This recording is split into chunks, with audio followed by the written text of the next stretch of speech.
How is everyone? Awake and ready. How feels everyone? Awake and ready. Hello, my name's Roy Thibodeau. I'm doing this for YogaFest 2020. It is a little bit of a lecture workshop on the title and the topic is, what is yoga really? To take off that couple other of us, Gary Sachs and Bruce Campbell, we used to do a weekend workshop at the retreat. We called it then Raja Yoga. Tried to spice it up a little bit, but basically it's very similar. And it was going to be a challenge, trying to fit this into 45 to 50 minutes. It's a broad topic, but I think we can at least touch on the primary areas so that it gives you a better understanding, if you don't have it already, of what yoga, the word, really means and what it is to practice. So I do have a little booklet that I usually give out when it's done in person. Obviously we're not in person, this is through video. But if any of you would like to get a booklet, I'd be happy to get that to you. Of course, I'm not sure anybody's even watching this, but if you are and you'd like one, let me know. I can send it to you. I can even email it if you'd like. And you can contact me at roythib, R-O-Y-T-H-I-B, at glysa.net. That's roythib at glysa.net. By the way, that stands for Golden Lotus Yoga for Spiritual Awareness. To get started, I'd like to introduce myself just a little. I don't want to spend too much time on it because our time is very short together. But I've been a disciple of Yogacharya Oliver, who is the founder of Song of the Morning, for over 45 years. I met Yogacharya Oliver in 1972, was initiated by him that June, and at the end of the year, this Christmas Day of 1972, I joined the staff at Song of the Morning. I've been teaching and practicing yoga and meditation now since about 1974. So it's been a long time, although in the scheme of eternity, that's not that long at all, but it seems like a long time in the length of a human life existence. So I think I know a little bit about what I'm talking about, and hopefully I can relay some of that to you. Just as an aside, we're here in our home, our living room in Grosse Pointe Woods, Michigan, and you might notice how decorated it is. Over here we have an altar with statues of the masters. My lineage, of course, goes through Yogananda, as I'm a disciple of Yogacharya Oliver. And these statues we happen to get from Roy Eugene Davis, if you know that name. The last time we saw him in 2018 in that spring, before he passed the next year, he gave Marianne and I these as a gift. And above we have our altar on our mantle of all of our masters, again starting with Jesus, Krishna, Babaji, Hari, Sri Teshwar, Yogananda, and our Guru, Yogacharya Oliver. The reason it's so decorated like this isn't usually, is that we had a Kriya Yoga initiation ceremony this Thursday. Had a little bit more involved, but this was it primarily. And then I'm doing this on a Sunday, June 28th. We had a Sunday meditation service. We have a small group that meets here on Sundays at 10 and Thursday evening at 7. If any of you are in the area and you wish to attend, please feel free to do that. Now into the topic. What is yoga really? Well, I said it's a broad topic. We usually spend a minimum, I do this often, it's a minimum of a 4-hour or 3-hour, 4-hour workshop. To fit it into an hour is not going to be that easy, although I think I can do it. But the reality is I can tell you what is yoga really in about 5 minutes. The word yoga is a Sanskrit word. And the word actually means to yoke or to bind or to merge together, or to have communion with, become one with. That is the classical meaning of the word yoga. So you see, that took us less than a minute. Our job is done. We can leave now. But the reality is through time, and I think it's really a good thing, actually. Yoga has also, the word has come to mean the process by which you attain yoga, or samadhi, or nirvana. Those are synonyms, you might say. So most of the time, we would use the word yoga to mean the process, that step-by-step process that yoga teaches in how you achieve yoga or samadhi. Ordinarily, we would differentiate in everyday language. We would use yoga, meaning the process to get there. And instead of using yoga for the end result, which is actually its true meaning, we would probably use the word enlightenment or samadhi or nirvana or communion. So that in a nutshell is what yoga means. We're going to spend most of the time talking about the process of yoga, which most people call yoga really in everyday life. To spend our time trying to describe the word yoga in terms of samadhi or nirvana or communion is probably not time well spent. Unless we can do it well enough that it encourages you to practice more, inspires you to practice more. Because the reality is, nobody can really explain samadhi or nirvana or communion with God or cosmic consciousness. It's beyond our comprehension, really. The saints and sages of all ages have tried because they're trying to encourage and inspire their students to practice by making that state more desirable. But the reality is, you really can't tell anybody. It's beyond mental comprehension. It's something that you have to experience. And it's also something that no one can experience in totality. It's ever-changing, ever-new bliss. And because it is ever-changing, ever-new, eternal bliss, you can't really describe it because as soon as you describe it, it's different. It changes. And that's a wonderful concept to think about. Because we tend to get bored, don't we? You know, we hate to read the same book twice or watch the same movie twice or even have the same experience twice. In fact, we really can't. If we see the same movie twice, we have a different experience the second time or the third time. Same thing with a book. I've read the autobiography 7, 8, 9 times. Each time I read it, I get something different out of it. And that's primarily because I'm different. So the state of samadhi really, it's beyond description, and it's so ecstatic that we can't explain it once you've felt it. You just have to experience it. And yoga, the path, has become to mean the process by which you do that.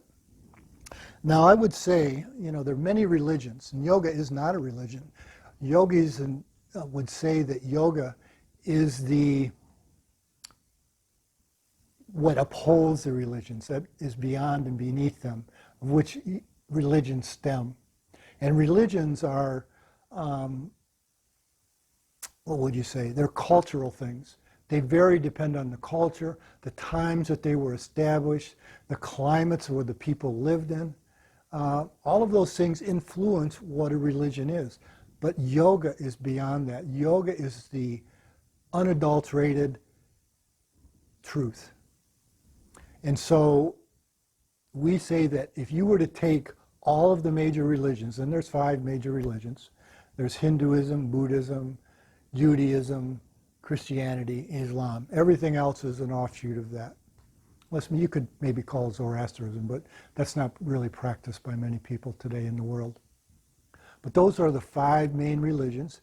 And if you were to take all of them and take everything about them that is the same and eliminate all of the differences, the dogmatic differences, the climatic, cultural differences, you'd see that they approximate what yoga is. So when you practice yoga, you don't dispel your religion needlessly. It makes you probably a better practitioner of your religion. And religion, or yoga, is not necessarily religious. You don't have to profess any religion. You don't have to follow any great avatar like Jesus or Muhammad or Krishna or Buddha or Moses. You just have to follow the steps to attain the state of consciousness. Because all of the founders of the great religions, they did not come to be worshipped. They came to show you your own potential and to establish that consciousness in a few of their disciples. And the way of righteousness, as they say, is the guru to disciple relationship. We're not going to dwell on that heavily, but we're going to touch on it because it is part of the tradition of yoga.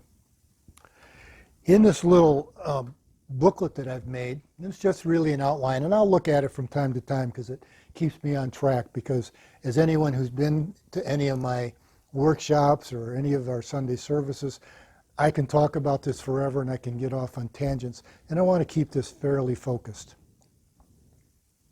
And it's a little more difficult because there's no one here for me to bounce any of this off, of these ideas off of.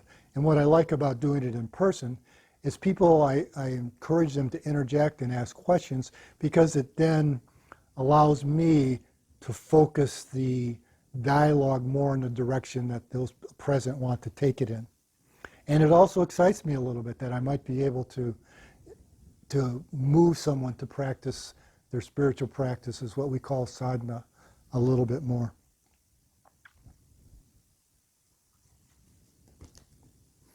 So the reality is we're going to now talk about yoga as the process in attaining self-realization or nirvana or samadhi, cosmic consciousness. In the science of yoga, and it's an ancient science, it's as old as the world. There's always been yoga. Traditionally in the Hindu lore, which yoga wasn't invented by the Hindus, but they've preserved it a little better than anywhere else on the planet. In their tradition and legends, Shiva, the god of destruction, is the first yogi, and supposedly brought yoga to mankind. But the first time it was really written down, that we know of at any rate, in instructions, is by the sage, we would say an avatar, Patanjali, from India. And he wrote just little statements. We call them sutras. I have a math degree, and in math we would call them postulates. Just little statements of truth. And there's 4 books in the Yoga Sutras. There's about 160 sutras. It varies. I forget the exact number. But in the books, they're not quite equal, but pretty close. There's about 41 sutras in each book. And they go through various stages of the practice of yoga. We're not going to go into that today. That's a whole course, and volumes have been written on the Yoga Sutras. And they're just statements that you can read, and you can get them today. They're available for free for download from the internet. And they all differ a little bit because they're originally written in Sanskrit, but you know, we have now today English translations, and each English translation may vary a little bit. But most of the volumes that have been written have been discourses and thoughts about what do these sutras actually mean. We're not going to go there too much, because what happened over time is Patanjali's sutras were distilled into Patanjali's Eightfold Path, which is very similar to the Eightfold Path of the Buddhists. Of course, you have to remember, Buddha was a Hindu. He was born in India, Prince Siddhartha, and he was raised as a Hindu. So it shouldn't surprise us that much of the Buddhist philosophy and practices are similar to Hindu practices and philosophy. But they distilled from Patanjali's sutra, Patanjali's Eightfold Path. And that is classically called Raja Yoga, R-A-J-I, or the royal or kingly yoga. I won't get into a dissertation of why it's called that. We'll just leave it at that for now. goes into some of the history of India. But in this Eightfold Path, there's 8 unique steps that they say you must go through. And I have to tell you from my study of this, my own experience and watching others, my students and my brother and sister disciples, I'm really firmly established in the belief that everybody goes through these 8 steps. Now, there's no rules about how long you have to stay in one step before you transition to another, and the steps overlap a great deal. You don't just all of a sudden end one, you move to the next. They overlap and you transition. But I think everybody on the spiritual path, and by the way, everyone is on their own spiritual path, goes through these steps. Now, the first 2 of these steps are called Yama, Y-A-M-A, and Niyama, N-I-Y-M-A. The word Yama means control. It also is a word, there's a Hindu god they call Yama, which is the god of death. That's kind of interesting, isn't it? Control and death coming together here. But what Yama is the first step, and what Yama is, predominantly, there's discourses and books written about just the yamas and niyamas, but we're going to make this fairly simple. And yamas are the things in life, the behavior in life that you should avoid. The negative things that aren't good for you, mentally, physically, or spiritually. To give you an example, eating unhealthy foods,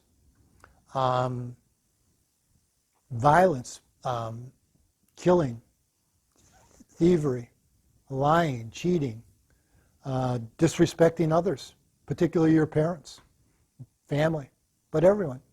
And so one way you might look at it, and I don't know who might be watching, but traditionally Americans have a Christian background. That's changing now with current things going on, but traditionally most people in America are familiar with Christian values, and the Christian values and practices stem out of the Jewish tradition, since Jesus was a Jew, much like Buddha was a Hindu. And in that tradition, in the Jewish tradition, you have the 10 Commandments. The 10 Commandments are kind of like the yamas. You know what we call, if you've been raised in that tradition, I was raised Catholic, the don'ts, thou shalt nots, thou shalt nots. I have to watch my time. I have a clock over here, so if you keep me watching there, you know I'm watching the time. I don't want to go over. So in the yamas, that's the first step, in that you have to start to getting away from some of the bad destructive habits that you do have, all physically, mentally, and spiritually. A big job. Most people on the planet are still working on that. But that's the first step. And if you haven't overcome any of these things, you're barely getting started. The next step is the niyamas. This is just the opposite. These are the things that you should do, the good things that are beneficial for you, physically, mentally, and spiritually. So you have to stop eating the wrong foods, but what do you do?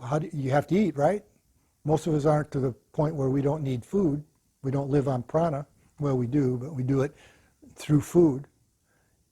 We have to replace a bad habit with a good habit.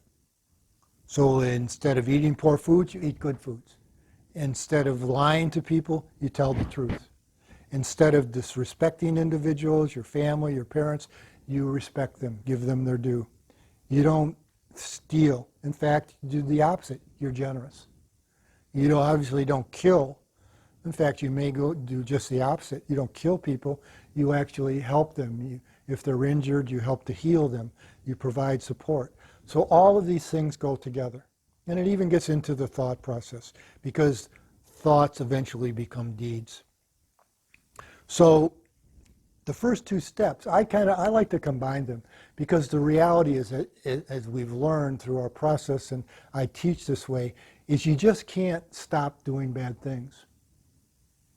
Because I have a physics major also, math and physics, and in physics they teach you nature abhors a vacuum. So whenever you create a vacuum, something rushes in to fill it, takes its place. Same thing with habits. you can't just get rid of a bad habit because it has to be replaced with something else, whether you do it consciously or unconsciously. So if you give up, I don't know, say you're a thief. Let's use that example. It's a little different. I don't usually use that. But say you're a thief and you steal. How do you stop that? You just don't stop, because right now as a thief, you probably spend a lot of your time deciding what you're going to steal, how you're going to steal, all of those things. Well, if you just stop doing that, what are you going to do? You got 24 hours a day, and we all fill all 24. What are you going to replace that time and that activity with?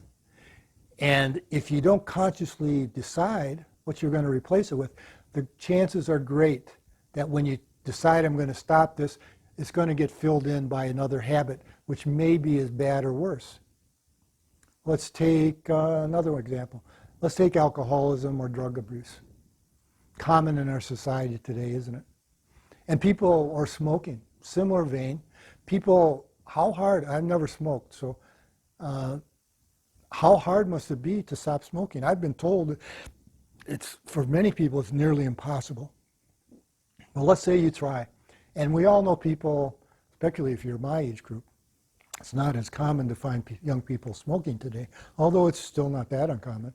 But how many times do you know people that smoked and then they try to quit and they say, I've tried to quit 1,000,000 times, I can't do it. And they go on these programs, they get hypnotized, they use the patch, whatever the case may be. And they can't do it. Why is that? Well, one of the primary reasons is they have to not just quit smoking or drinking or drug abuse, they have to replace that activity with something positive, probably just the opposite. Because you're going to fill all 24 hours of the day with something. And if you have a bad habit, you're already filling a certain segment of your time with that bad habit. So to get rid of that bad habit, you have to replace it with a good habit. So that's the way to break bad habits, actually. That's a good yogic lesson. You replace the yamas with the niyamas. And the best way to do it is to do it consciously.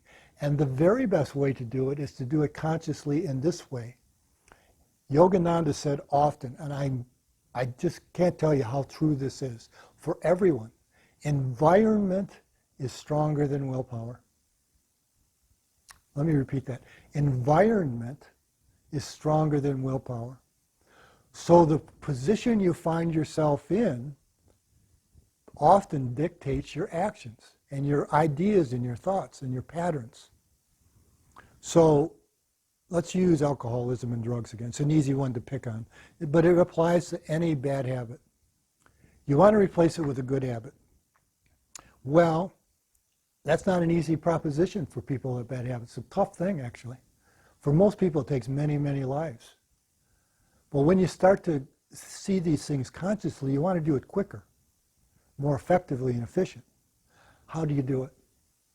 Well, first you determine you got this habit you want to get rid of, and then you find its opposite. So drinking alcohol, the opposite is to not drink alcohol. If you do drugs, the opposite is to not do drugs.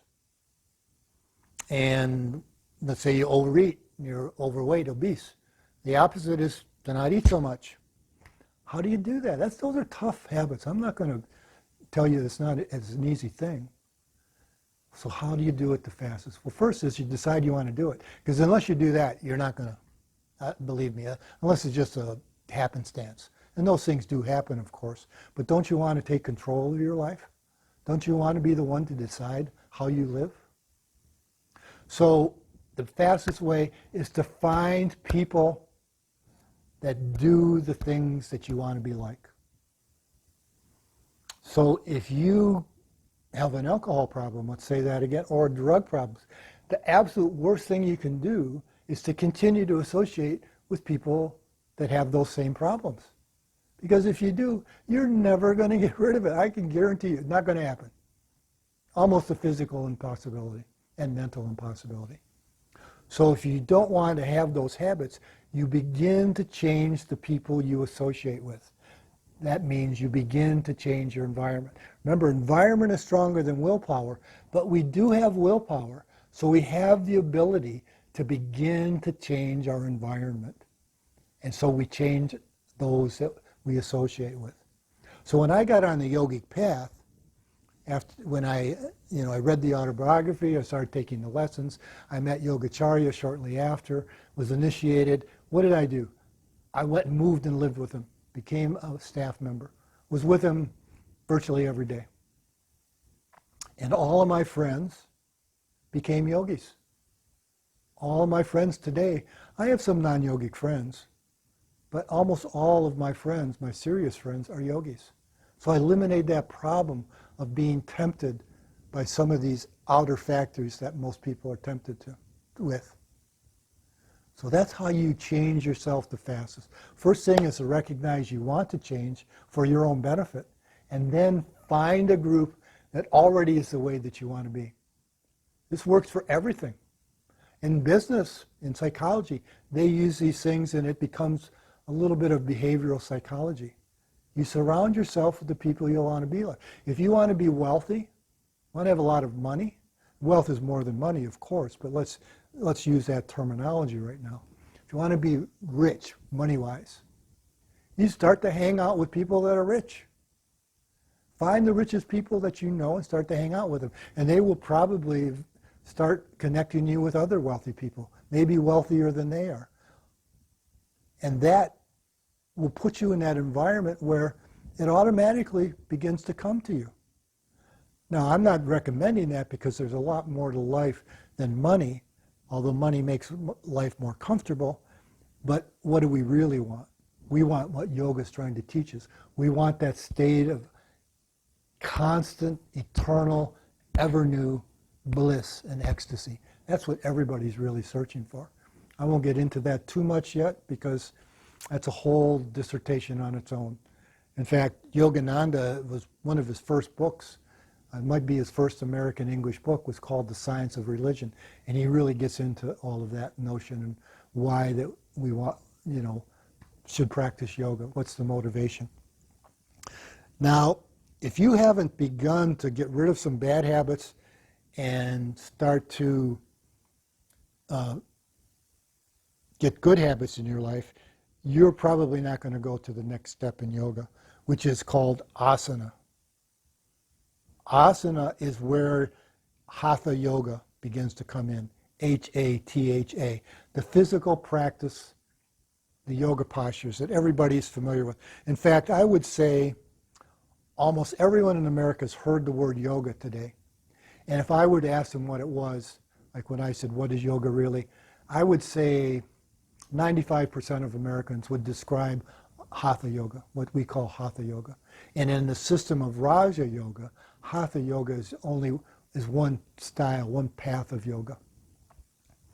But at this point, the third step is called Asana. This is where you really work on your posture and you start to get the physical body healthy. You may already be healthy, and if that's the case, then it's the practice of keeping yourself healthy so that you have the stamina, the strength, and the longevity to accomplish the ultimate goal of yoga, which is samadhi and nirvana and ecstasy, cosmic consciousness. So really, if you haven't gone through the first two steps, this is probably not even going to interest you. How many times do you know somebody, they have a lot of bad habits, and you start talking about getting rid of them because of their health? They don't really care.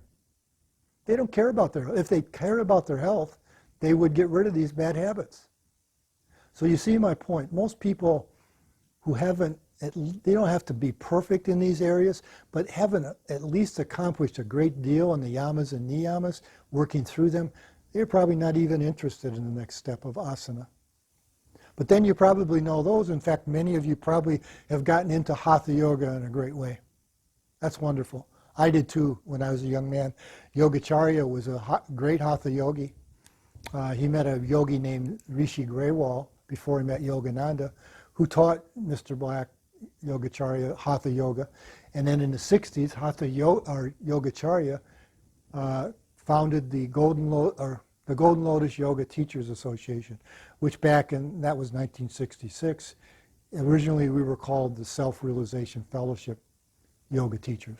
We changed the name because of some interaction with SRF. They didn't like us using that name. SRF stands for Self-Realization Fellowship. So Mr. Black changed the name to Golden Lotus Yoga Teachers Association in the mid-70s. But you do that, and I've taught Hatha Yoga ever since about 1973 and continue to teach it actually. We're going to do a couple of, my wife's a yoga teacher also, and we're going to do a couple of Hatha Yoga classes for the YogaFest. So asana is primarily about posture, getting a good posture. And if you really analyze Hatha Yoga, the practice of it, it is about creating and maintaining a perfect posture, getting yourself strong and healthy enough so that you can begin the higher steps of Raja Yoga and that the body's not an impediment. Then the next step is called Pranayama, sometimes Pranayama. Again, see on the end is that word yama or yam. And the first part is called prana. And in the Hindu yoga tradition, prana is, we've recently come up with good names for this since Star Wars started. We tend to call it the life force. I think that's a pretty good representation of what prana is. It's the energy, the life force that gives the body life. See, we make this mistake when we get born, when the soul or the spirit or your real self comes into the body, and we identify so completely with the physical body, almost all of us would say, this is me. Well, the reality is this isn't me. This is a physical organism that I use as a tool to interact in the physical earth plane. The real me is this life force, this energy, this prana. In the West, we call it the soul. In India, they may call it the Atman. But that is what prana is. And yama, the second part of that word, again, is that word yama is control. So it's life force or energy control within the body.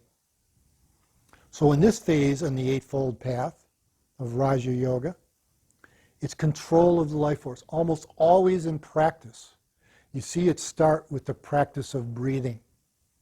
Breathing is so important to our health and well-being and staying alive in the physical body. You know, we may go for days and weeks without eating. You wouldn't like it, wouldn't be very comfortable, but you could do it. And you may go for days without water and drinking. Again, you wouldn't like it, be uncomfortable, but you could do it. But you can only last for a few minutes without breath. That's how important it is.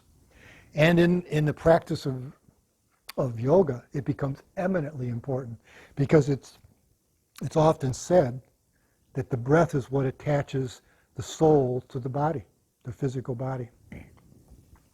So in this process, in the beginning of pranayama, it's mostly about breathing exercises, maybe squaring the breath, maybe alternate nostril breathing. We're not going to go into these individual techniques. There's just not enough time in this short period. But it's different breathing patterns and techniques, lengthening out the breath. Just as, for instance, Yogacharya in his meditation lectures would say that the average person, when they're resting, breathes 14 to 18 times a minute, depending on their health and vitality. And a meditating yogi, even a beginner meditator, will quickly get their breathing down to 12 or 10 times a minute. And then as you get more proficient, it'll move down to 9 and 8, 7, 6. And he said when the breathing gets down to 2, 3, and 4 times per minute, the veil between this world and the next world gets very thin. And that's when you'll start, the spiritual eye will start to open up. You'll begin to maybe have some astral experiences and visions. You might touch yourself, get a watch or a clock with a second hand. I do this not real frequently, but on occasion. And I found when I get into my deeper meditations, I look, my breathing is 3 and 4 times a minute. And occasionally you'll get your breathing down where it'll take times when it'll completely stop for a bit. How long depends on your restless mind. Good check for yourself to see the progress you're making. But ultimately, it's not about the breath. Ultimately, it's about controlling the energy, life force, prana within the body.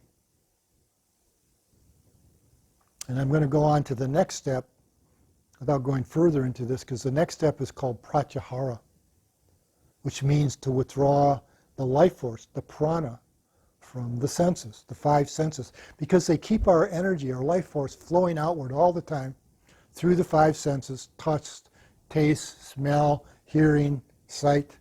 It keeps us so distracted that it's virtually impossible for you to have samadhi, or to find out what the divine or God is, or cosmic consciousness, because you're always pushing your life force, your energy outward through the five senses. It keeps the heart beating, keeps the lungs pumping or moving, digestive system, touching things, feeling them, experience them with your auditory nerves through hearing, your optical nerves through vision, taste and smell. All of those things keep us so outward flowing and distracted. And we kind of wear ourselves out. So we need to go to sleep, and we go unconscious. We don't even really experience what we should when we're not physically operating through the senses, because we just exhaust ourselves. So Prachahara is when you've got enough control of the life force through pranayama that you start drawing it back.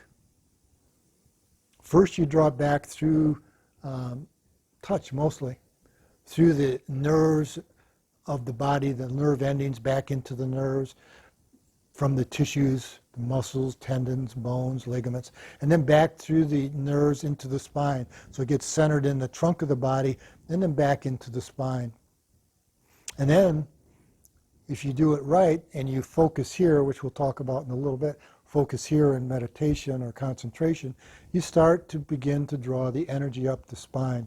When the energy is at the base of the spine, we tend to call it Shakti instead of Prana. And when we work in the spine, we tend to call that energy Kundalini. Doesn't matter what you call it, just matters that you get aware of it and start to manipulate it. And then there's spinal centers in the yoga. In Hindu philosophy, we call them chakras. They relate to different organs and glands in the body. But the chakras really are energy centers, and they're not really in the physical body. They're in the astral body. But they do have physical manifestations, like the heart and different glands and organs. But really, they're in the astral body. And so we begin to withdraw the energy from the senses. Again, first back through the nerves and tissues, back into the trunk of the body, then into the spine, and then up the spine, piercing these chakras, which each have their own unique vibration and state of consciousness. The ultimate aim is to pull the energy up to the point between the eyebrows, which is called the spiritual eye, the single eye, the organ of psychical sight, or the sixth chakra, the Ajna center. That's the ultimate goal of real yoga practice. But so let's say that now through pranayama, we're able to accomplish pratyahara, which means to withdraw from the senses. So now the senses are not distracting us. We can focus our attention inward. And remember what Jesus said. All these great saints and avatars and sages, they all say the same thing. They may use different terminology. They may come out of a different climate or culture or part of the world. But essentially, they're all saying the same thing. And what did Jesus say? He said, the kingdom of heaven lies within. The kingdom of heaven lies within. So as long as we're distracted by the senses and pushing our energy and attention outward, how can we find the kingdom of heaven, which Jesus himself said lies within? He also added, Mr. Black loved that quote, and he used to add to it, which is in the Bible also, and Jesus added, and now is the accepted time. What does that mean? That means anytime you can do it, anytime you get yourself prepared, you can enter the kingdom of heaven. But for most of us, it takes a long time because we get so distracted by our desires and thoughts and cares. The next step, the sixth step on the path after Prachahara, is perfect concentration. And remember, all of these overlap and they're linked together. Energy follows attention, or let's say life force follows attention. And so, I'm going to, just a short aside here, Yogacharya said, and it's said by many masters, that the whole path of yoga through the Eightfold is all about, from beginning to end, learning to control the mind perfectly. And this Eightfold path teaches you step-by-step ways. So you really can't, the next step is called dharana, which is perfect concentration. Well, you really can't do pranayama and prachahara without perfect concentration, because energy follows attention. And the more perfect your concentration is, the more control you have over the prana, and the more easily it is to do prachahara, withdrawal from the senses. So in this process, the next step is you've developed perfect concentration. And in yoga, they define concentration as the ability to have one thought, and have one thought on one thing for as long as you'd like. Think about how powerful you could become with that. There isn't anything you can't do. The mind is the most powerful thing in the physical mental universe. So dharana is perfect concentration, and it could be on anything. You could concentrate on money. You could concentrate on negative things, even a bomb. You could concentrate on good things, healing someone, for instance. Yoga is worried about it. It just tells you what concentration is, and it can be, you can put your thought on anything you want. Yogacharya used to teach us to use this to be inventive. He had 29 patents that he created in his life.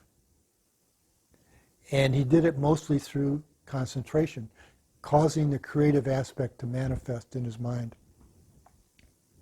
And the next step directly follows.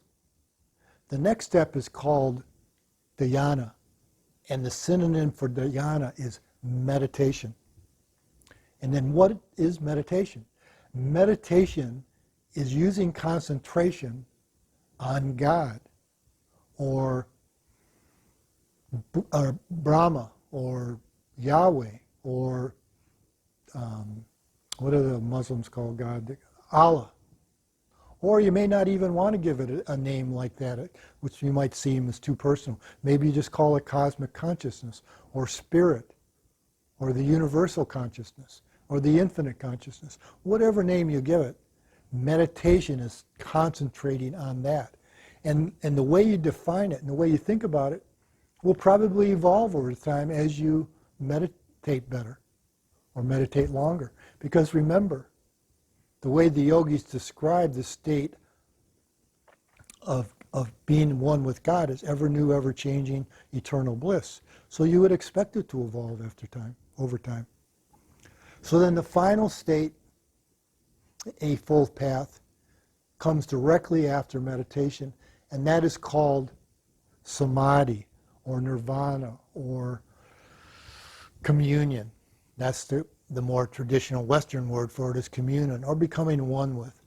And how do you do that? Because meditation, there's a separateness. There's you, the meditator, and there's God or whatever you're meditating on. In samadhi, or yoga, or nirvana, that wall of separation dissolves, and you become one with what you're meditating on. So that is considered nirvana, or samadhi, or communion. So that there's very close there, and for most people who get to that stage of meditation, they're going to automatically move into samadhi. Why is that? This is where Shiva, sometimes spelled S-I-V-A, sometimes S-H-I-V-A, in the Hindu philosophy tradition, Shiva is the god of destruction. But he's kind of the patron saint of yogis, you might say. He supposedly, tradition is that he was the first yogi, the Hatha Yogi, and he brought the yoga science to mankind. But beyond that, think about, he's the god of destruction. So at this stage, At meditation, you're separate. There's you and there's God, or whatever you describe it as. But this is where it comes in, and you've used your mind all through this process. You learn to control your mind. You learn to control the thought process. You've disciplined the mind so that you can have one thought. And you place it on God. And then the next step, you've done all of that, you kill the mind. You destroy the ego. And you merge with the infinite. That's a tough thing for some people. I remember Yogacharya describing that the first time he was at that stage, he was in meditation and he was ready to merge with the infinite consciousness, and it scared him because he was going to have to give up the idea of self. And so I would say for most of us, initially that's a little scary proposition. You know, it's like if you give up the idea of Roy, well, what am I then? Who am I? And the great thing about this that all the great masters will tell you, don't worry about it. When the time comes, merge with the infinite, because it's the greatest thing that ever happened to you. And the great thing even more so is you don't have to give up the ego ultimately. You have the ability, once you can merge with the infinite consciously, you also have the ability to come out and take embodiment again. Most of the saints and sages don't, because once you experience that state of bliss and ecstasy, who wants to? But if you do, if you have a mission that God wants you to fulfill, or you have disciples you want to help, or whatever the case may be, you want to help struggling mankind, that can be done. And we see it all the time with some of the great avatars that we have, like Jesus and Buddha and Babaji and many, many others, Rama. So that's the Eightfold Path, and that's part of Raja Yoga. I only have about 10 minutes left, so I want to spend the rest of that on the other part of Raja Yoga. The first part is the Eightfold Path, but the other part is there's various paths of yoga that have been defined. There's as many paths of yoga as there are individual souls. But there's 4 or 5, sometimes 6, depending who you read and who you talk to, predominant paths that most people will use to some degree or another. Everyone eventually has their own path that's unique only to them, but they're similar enough that we can recognize these similarities. So I'm going to make it fairly quick. I've got about 10 minutes left. The first is Hatha Yoga. We talked about that a little bit. It gets involved with the physical postures, but it also includes, it'll evolve into a Pranayama and Prachahara practice. You can take the Hatha Yoga path all the way to Samadhi if you're serious about it and you study it and practice it enough. Then there's Karma Yoga. This is a path of working in the world, and usually it gets built around selfless service. Maybe one of the greatest karma yogis that we know in our age is, well, she's deceased now, but was Mother Teresa.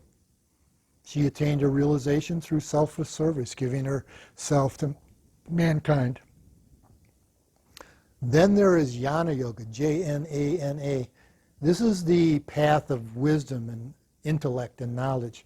Most yogis will tell you this is one of the hardest, arduous paths there are. It's dry.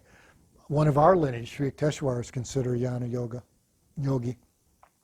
And it's where you use the intellect and you organize yourself, you discipline yourself with the intellect, you read the scriptures, and you use your discrimination to determine what should you do next. How do I attain the next state? And it's all about mostly intellect.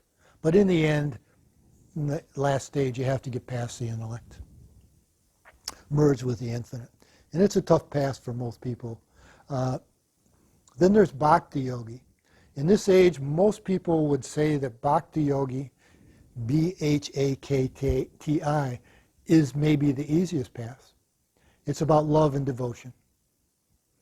Sometimes it gets mixed up with emotion, and if you go too far that way, it gets you in trouble. But most people consider Yogananda, Paramahansa Yogananda, was a Bhakti Yogi. He was all about love and devotion for his Divine Mother. It's just, to me, it's another way to control and to focus the mind. And it gets a lot involved with the heart chakra, the fourth chakra. Then there's Laya Yoga, which is the path of sound and vibration. In our heritage, our lineage, we have something we call the Om meditation technique. That gets into Laya Yoga, vibratory sound. It also gets into the light. Light and sound are the same thing. Just sound is experienced through the auditory nerves and light is experienced through the optic nerves. But they're both about the cosmic vibration and sensing that, bring it into the mind. And then I also include Kriya Yoga. And Kriya Yoga and Raja Yoga, we have the different paths, but a true Raja Yogi will use all the paths, not just one. Why not? If you're in the mood for bhakti, you practice bhakti. If you're doing work in the world, you practice karma yoga. If you're using your mind, studying the scriptures, you're practicing Yana Yoga. If you're trying to keep yourself healthy through diet and exercise and breathing, you're using Hatha Yoga. And I would say the pinnacle, and what Yogananda brought to the West, he called Kriya, Kriya, Kriya Yoga. And that revolves around techniques. Kriya means an action or a technique. So Kriya Yoga gets into actual techniques that move you through the Eightfold Path. Because the Eightfold Path is kind of like a blueprint, but it doesn't really tell you how to get into these different areas of the different steps. It only tells you what they are. Kriya Yoga actually tells you how do you do it. What are the step-by-step procedures? The thing about Kriya Yoga that is so important to remember is that Kriya Yoga almost always involves finding a guru or spiritual teacher. The word guru actually means dispeller of darkness, because it's very difficult to do these things without being in the right environment, which your guru can establish for you, and without having a pattern and an example to follow. It's extremely difficult. In fact, Mr. Black was asked about that, if a guru was necessary. And he put it this way, and I'm going to be ending shortly. He said, I won't say it's impossible to find God without a guru. He said, because with God, all things are possible. But then he added, but I don't know anyone who's ever done it. I thought that was kind of profound, actually. And he said, besides, why would you want to make it any more difficult than it already is? So after you study these things, you might ponder all of the things that I've told you. Find someone that may be ahead of you on the path, at least a little, and go be with them. Learn what they did. Follow their example. Because example is the greatest teacher. I could lecture to you forever. And what's that saying? Don't do what I say, do what I do. You want to have a living example that can take you all the way through to enlightenment. And with that, I'd like to end with a brief meditation. Sit upright, close your eyes, lift your gaze, focus at the point between the eyebrows. It's only going to be brief because we're running out of time. Watch your breath. See if you can calm the mind. Maybe some of you have meditated through some of that. That's even better, really. Keep the eyes lifted and still. Don't let them move in their sockets. We call that the eye mudra. And then we'll end with 3 ohms. Om.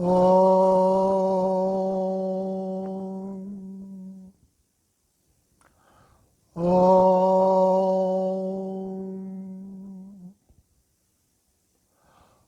Om. And then the short prayer. Heavenly Father, Divine Mother, O Spirit, I will reason, I will, and I will act. But guide thou my reason, will, and activity to the right thing that I should do. Om, peace, bliss. Amen.